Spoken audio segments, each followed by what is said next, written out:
Bile acid sequestrants are the compounds which lower blood cholesterol or which lowers the cholesterol present in the blood.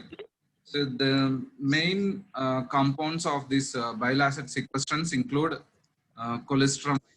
Okay, this is the compound cholesterol, and the other compounds are cholesterol. Okay, and this cholesterol is obtained from the styrene and divinyl benzene. So when these two are made to react with each other, okay, they are called the precursors of cholesterol. And these two styrenes and divinyl benzenes, they react together to form cholestyramine. Okay, and similarly for the synthesis of cholesterol, then you have tetraethylene pentamine, which reacts with epichlorhydrin to give you the compound cholesterol. So the wherever you have R here, it is equal to H R in cross linkage. Okay, so these, see here we have put N. That means these units are repeated together and they form a polymer-like structure. Okay, and the other things that you have to note in this structure is, see, they are the ionized compounds. See, they are the cation is present here and anion, they are combined together to form the this you call as a quaternary ammonium salt. Okay, so this quaternary ammonium salt, okay, will react with the bile acids and bile acids which are being the decomposed products of cholesterol. Okay, and we will see how they work as the cholesterol removing agents. Okay, so the different quaternary ammonium fragments which can be present in these compounds, that is in case of cholecystyrene, is this is the fragment here, this is fragment B, fragment C, and fragment D. Okay, the all the three compounds, cholestyramine, cholesterol, and cholecystyrene, these are chemically classified as anion exchange resins. Anion exchange resins. Okay, this polymer structure will constitute the resin, and the resin is positively charged and it can form salt with the negatively charged compounds like chloride ions. Okay, and term arises from their ability to selectively bind and exchange negatively charged ions. So in the previous slide, we have seen that they are positively charged. So this negatively charged ion can be replaced, okay, or they can be replaced and they can bind with the substances can bind with the cations which are present. So they are called as anion exchange resins. Okay, so the negatively charged compounds get attached to these resins. Okay, and the selectivity comes from the fact that these positively charged resins do not bind equally to all ions. So it cannot bind equally to all the anions which are present. So for example, if you take the chloride ions of cholesterol can be displaced by or exchanged with anions like bile acids. So this is the main important thing. The chloride ion can exchange the bile acids. So bile acids, which are the decomposition products of cholesterol by the liver. So which have greater affinity for the positively charged functional groups on the resin. This is the main mechanism of action by which the cholesterol B is being lowered. So we will understand in the next coming slides how this binding of bile acids will lead to reduction in the cholesterol levels. So the three compounds, cholestyramine, cholesterol, and cholesterol, the lower LDL blood by indirectly increasing the rate at which LDL is cleared from the bloodstream. So here, it is 97% bile acids are reabsorbed into the enterohepatic circulation. So enterohepatic circulation means, see, this is the liver, enteron, and hepatic. So that is the GI tract, and the hepatic means liver, right? So the degradation products of this cholesterol, they are reabsorbed into the, again, the liver. Okay, and some of them are excreted off. Okay, so these compounds are returned to the liver where they regulate their own production.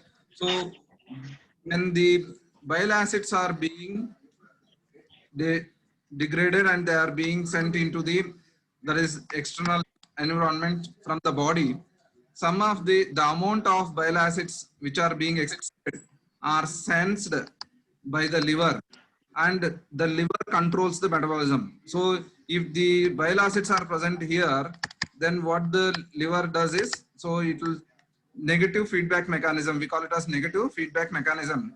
So this liver, when it senses the bile acids, so it feels that cholesterol is being decomposed, and then it will prevent further decomposition or further metabolism of cholesterol.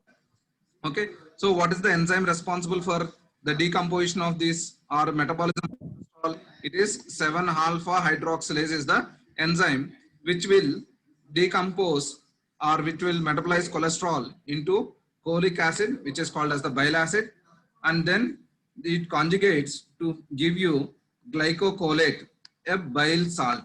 Okay, so this is bile acid and this is bile salt, and the glycocholate, which is a bile salt, it is returned to the liver, and the liver will control the activity of 7 alpha hydroxylase. So when the this bile acid is removed, that means it is excreted, so no bile acid will be returned to the liver. Then what this does is, it thinks that there is no metabolism of cholesterol, and it will, what it will do, it will try to metabolize cholesterol. So this is the main mechanism of action. So main mechanism of action of this bile acid sequestrants. So bile acid sequestrants are not orally absorbed, but they rather act locally within the gastrointestinal tract to interrupt this process. So they bind to the two major bile acids, that is glycocholic acid and taurocholic acid, and greatly increase the fecal excretion of these bile acids, that is glycocholic acid and taurocholic acid. As a result, decreased concentration of these compounds are returned to the liver, and then this removes the feedback inhibition of 7 alpha hydroxylase enzyme and increases the hepatic conversion of cholesterol to bile acids. So this is the main mechanism of action. Then the decrease in hepatic cholesterol concentrations lead to the several compensatory mechanisms. So what are the compensatory mechanisms? First one is increased expression of LDL receptors, increased hepatic uptake of plasma LDL. Thereby the cholesterol is being lowered. And the other thing is induction of HMG-CoA reductase enzyme. That is the increase in cholesterol synthesis. This increases, and then increased biosynthesis of cholesterol. But these two things, that is, we call them as the latter two effects, are insufficient to counter the increase in the cholesterol clearance and catabolism. However, concurrent use of HMG-CoA reductase can provide an additive effect in lowering the LDL cholesterol. So if you have HMG-CoA reductase inhibitors and along with bile acid sequestrants, it will be more effective. So bile acid sequestrants do not alter the removal of plasma LDL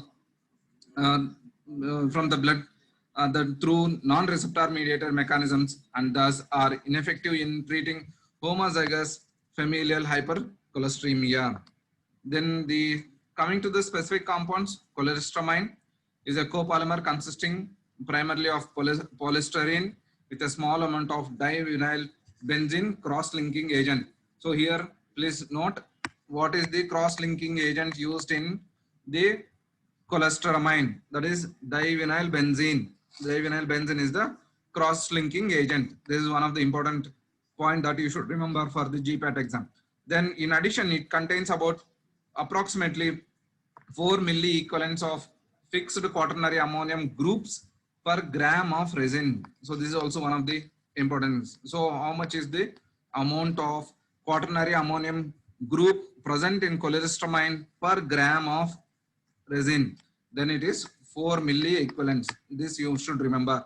Then the positively charged groups function as binding sites for anions. So here the positively charged groups, that is the quaternary ammonium group here. Virtually all of these sites are accessible to bile acids. So all positively charged components which of cholestyramine can bind the bile acids which are negatively charged. Then increasing the amount of, that is the cross-linking agent, divinyl benzene, from 2% to 4% to 8% increases the cross-linking and reduce the porosity of the resin.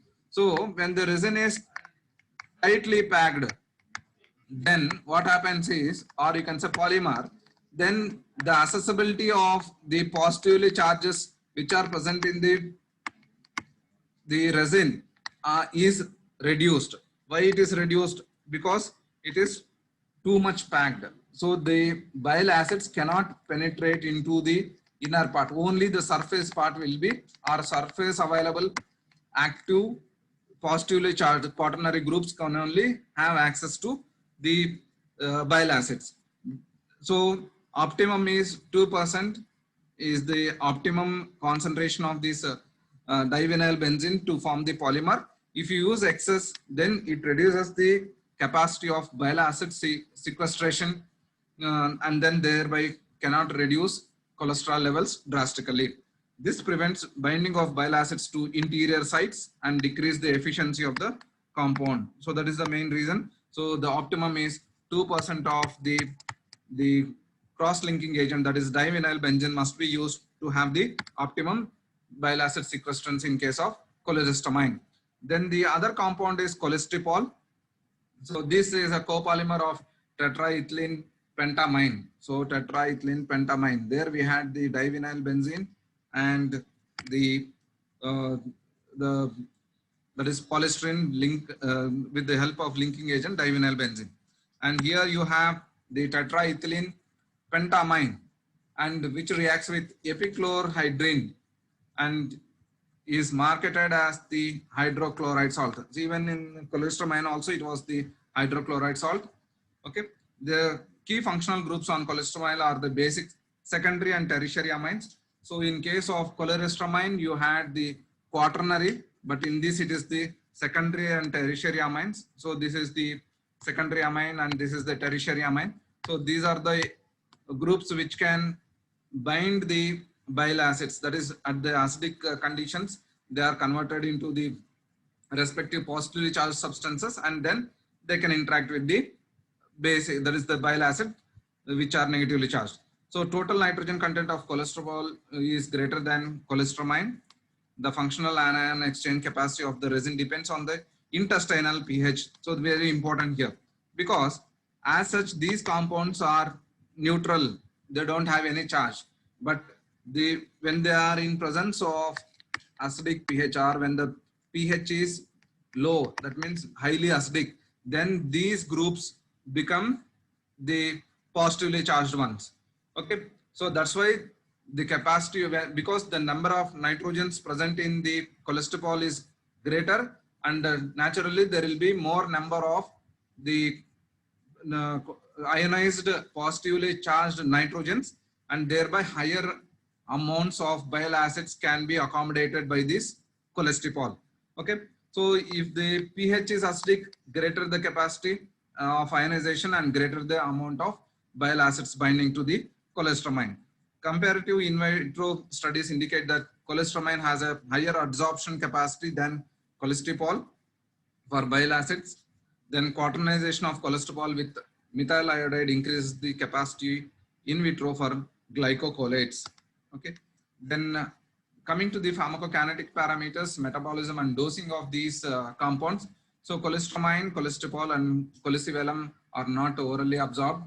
They are acting locally in the GI tract, and they are not metabolized by the GI enzymes.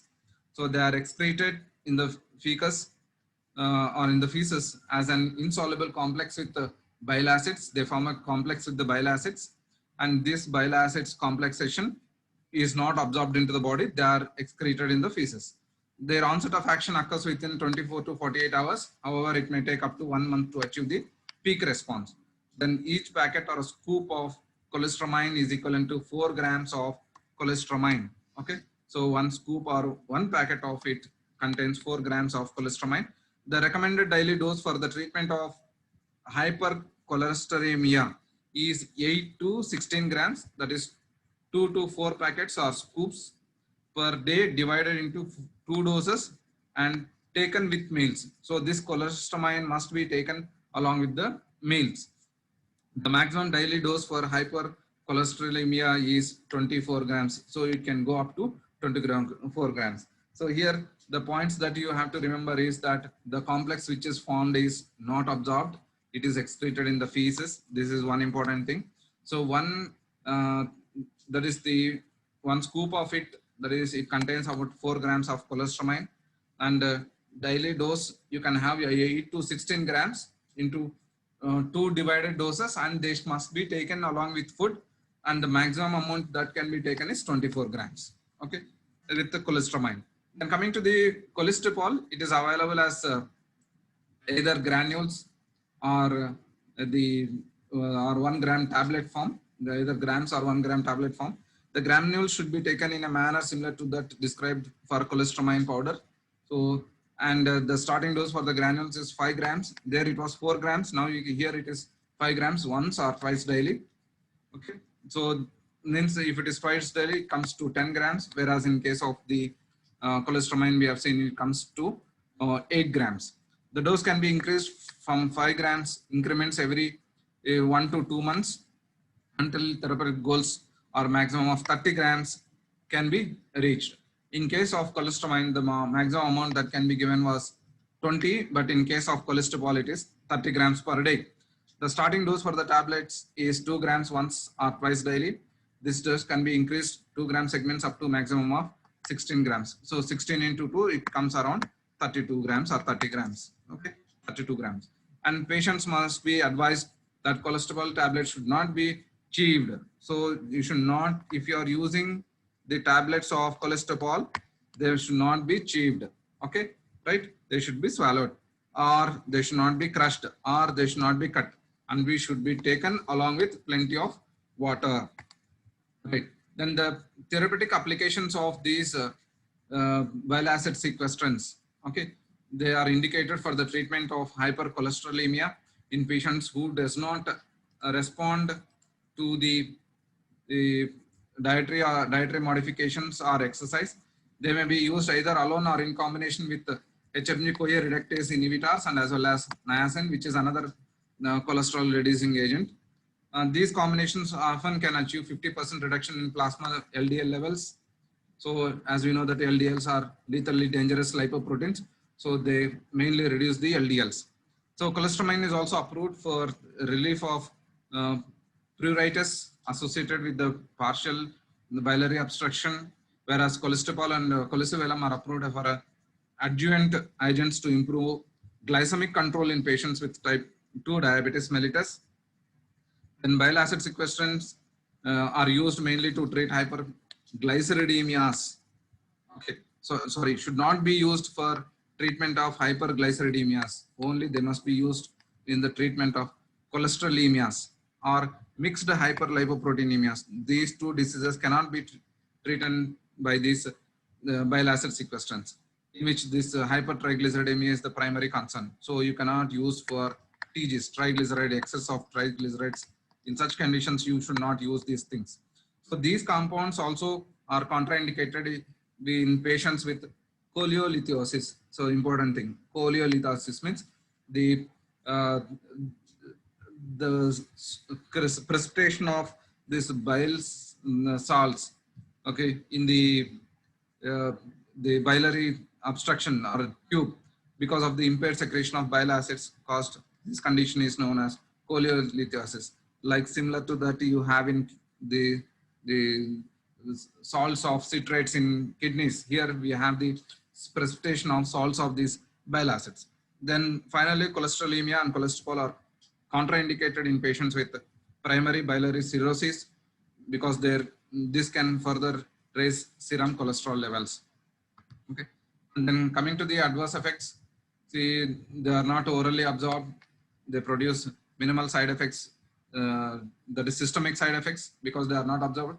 There will be no systemic side effects. One of the safest drugs to be taken in hypercholesterolemia. So only application is in hypercholesterolemia. No other disease can be treated by these things, or no other complications of these lipoproteins. Then constipation is by far the most frequent patient complaint, constipation. So unable to defecate the feces from the body. Increasing dietary fiber or using bulk producing laxatives such as psyllium often can minimize this side effect. So you can use laxatives to overcome that effect.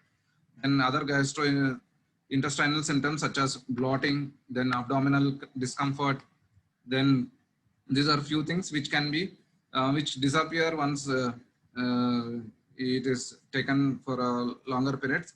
So all these things, the compounds release chloride ions as part of their exchange mechanism and cause hyperchloremic acidosis. Hyperchloremic acidosis. This is not common occurrence, but it may limit the use of bile acid sequestrants in patients with renal disease. Then hypothrombonemia and bleeding are caused by the ability of bile acid sequestrants to bind with and impair absorption of dietary vitamin K. So this is one more important point that you have to remember, GPAT.